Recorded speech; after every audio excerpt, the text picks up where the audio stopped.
তুমি রাজু টাকা নিয়ে কেন পালিয়েছো বলো? আমি পালাইনি টাকা দিয়ে। কি বলছো? অর্ডার বিক্রি করার পর আচ্ছা, একটা হোটেলে যায়, এই জন্য আমি জানি আমার তাড়িয়ে দিয়েছে রাজুদা। আর একটা কথা এখানে প্রমাণ হয়ে গেল, একটা ব্লগার দাদা সে ঘুমাতে গিয়ে বলেছিল পরোটা কিনে আনে, তাই নিয়ে ওনার পাঁচাটা ব্লগাররা বলেছিল আমাদের দাদা পরোটা কিনে আনে না, আমাদের দাদা বাড়িতে পরোটা বানায়, ঘুরিয়ে ঘুরিয়ে বানাচ্ছে, রাতে হাফ প্যান্ট পরে বান্টু চুলকাচ্ছে, পরোটা বানাচ্ছে, অভিনয় করছে। তাহলে আজকে এই লোকটার উপর বদনাম দিচ্ছে যে পরোটা আমি টাকা দিতাম কিনে আনতো। তাহলে ভাবো কেমন ধরনের একটা নোংরা মিথ্যেবাদী লোক।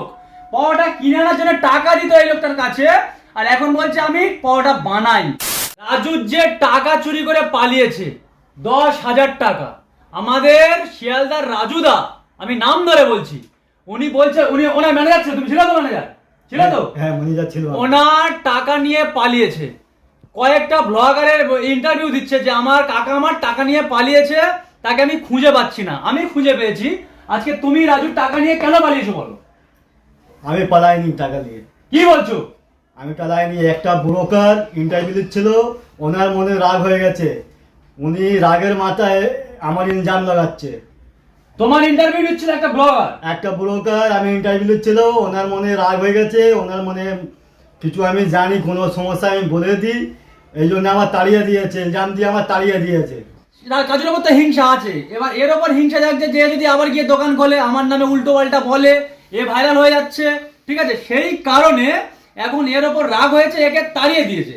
এ উদা হয়ে গেছিল, যাওয়ার পরে কোন একটা ব্লগার এর ইন্টারভিউ নিয়েছে যে রাজু কি কি করে বলো, এ তখন বলে দিয়েছে রাজু পরোটা কিনে আনে, সবকিছু করে।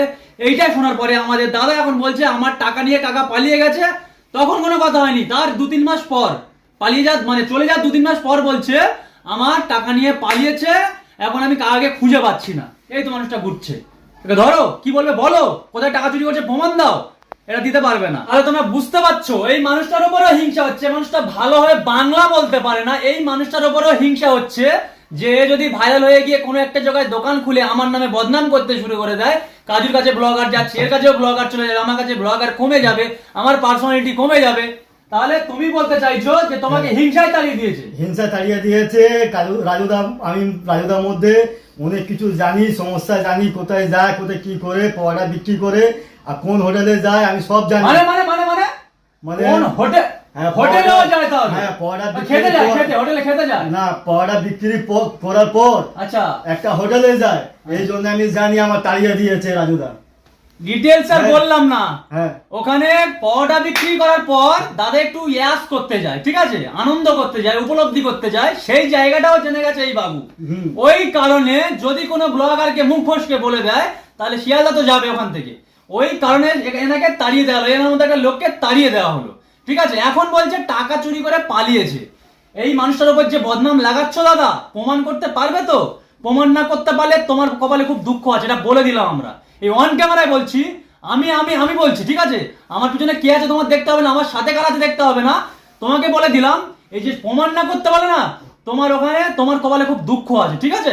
এখন তোমার আমি যদি কি পরোটা কিনে আনে না পরোটা মানে তৈরি করে বাড়িতে, এটা বলবো, আরেকটা বলো, তাহলে কিনে আনতো? কিনে আনতো উনি। ঘুমা থেকে না, শিয়ালদা থেকে কিনে আনতো পরোটা, শিয়ালদা থেকে কিনে আনতো? তুমি ঘুমা যাওনি কোনোদিনও? কোনোদিন যায়নি, আর কোনোদিন চোখ থেকে দেখেনি। গুমা যে মানুষটা কোনোদিনও যায়নি তাকে বলছে গুমা যেত আমার বাড়িতে থাকতো। এই মানুষটা নাকি ঘুমাতে যায়নি, বলছে আমার বাড়িতে গিয়ে থাকতো, আমার কাজ করতো, আমার ঘরের মানে থালা বাসনও নাকি মেজে দিত, আর এ বলছে আমি ঘুমা যাইনি। বুঝতে পারছো ব্যাপারটা? তাহলে শোনো ব্যাপারটা, তুমি তাহলে শিয়ালদা থেকে তাহলে তুমি পরোটা কিনে আনতে? আর দাদা ফোন করে বলে দিত। আচ্ছা, সালদা একটা সালদার ভিতরে দোকান আছে, আচ্ছা, উনি পেমেন্ট করতো টাকা, আমার হাতে দিত না পয়সা। তাহলে ব্যাপারটা লাস্ট আমি বলে দিই, টাকা হচ্ছে উনি ফোন পে পেমেন্ট করতো, বাট টাকা ক্যাশ দিয়ে আসতো, শুধু পরোটা আনতোই। হ্যাঁ, আমি আনতুম পরোটাটা এই গিয়ে আনতো, শুধু ছুটে গিয়ে নিয়ে আসতো। 400 পরোটা তো আনতো নাকি, 400 পরোটা আনার মতো শেষ হয়ে যেত। এবার শিয়ালদা তো হাজার দোকান আছে, ওখান থেকে মাল সাপ্লাই করে 4000 পরোটা জোগাড় করতো, 400 থেকে 4000 হয়ে যেত। টাকাটা কে দিত? উনি গিয়ে ক্যাশ দিত, বাবা ফোন পে করতো, জানি না। এ বলছে আমি শুধু পরোটাটা কিনে আনতাম। আর একটা কথা এখানে প্রমাণ হয়ে গেল, একটা ব্লগার দাদা সে ঘুমাতে গিয়ে বলেছিল পরোটা কিনে আনে, তাই নিয়ে ওনার পাঁচাটা ব্লগাররা বলেছিল আমাদের দাদা পরোটা কিনে আনে না, আমাদের দাদা বাড়িতে পরোটা বানায়, ঘুরিয়ে ঘুরিয়ে বানাচ্ছে, রাতে হাফ প্যান্ট পরে বান্টু চুলকাচ্ছে, পরোটা বানাচ্ছে, অভিনয় করছে। তাহলে আজকে এই লোকটার ওপর বদনাম দিচ্ছে যে পরোটা আমি টাকা দিতাম কিনে আনতো। তাহলে ভাবো কেমন ধরনের একটা নোংরা মিথ্যেবাদী লোক, পরোটা কিনে আনার জন্য টাকা দিত এই লোকটার কাছে, আর এখন বলছে আমি পরোটা বানাই। তাহলে কিনে আনতে কখন আর বানাতে কখন দাদা? আসছি তোমার কাছে, এই লোকটাকে নিয়ে আসছি তোমার কাছে, ঠিক আছে? তৈরি থাকো।